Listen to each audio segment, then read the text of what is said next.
Malaysia has maintained its strong economic growth and low inflation rate. However, the country has for some time been facing the issue of income inequality to the extent that people in the lowest income group are unable to raise their standard of living.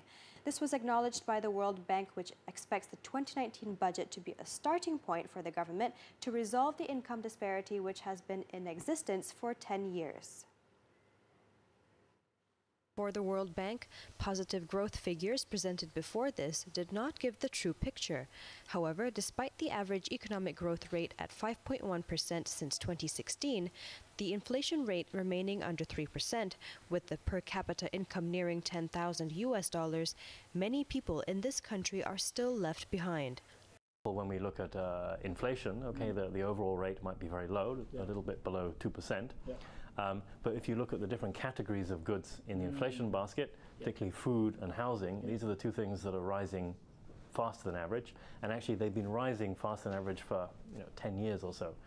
Among the most significant is the cost of housing and food, which increased dramatically since 2008, so much that it became a burden.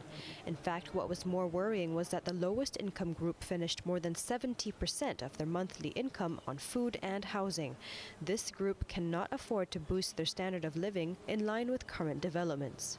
So you start to see that actually significant groups of Malaysians who are exposed to much faster increases in cost of living and maybe aren't seeing the earnings growth that allows them to improve their living standards. And so it's a very real some disparity there. Yeah, definitely some disparity there. And of course, the short term, there are options for governments to try and consider ways to reduce the cost of living.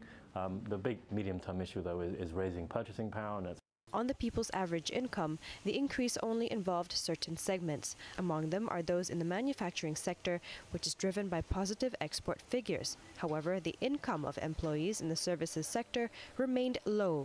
With that, the government's intention to introduce new taxes to strengthen the government's fiscal position should not be a hindrance to businesses until it burdens the people. It has to be balanced. So a government without proper taxes will not be able to generate revenue, and in the long term it is not good for the country as a whole. So I think it is about striking the balance, that the taxes that we roll out does not hinder progress from a business standpoint. It does not trouble the rakyat. What is certain, the 2019 budget will see a more realistic government and not pursue the incredible growth figures, at the same time strengthen the government's fiscal position and increase the purchasing power of the people in the country.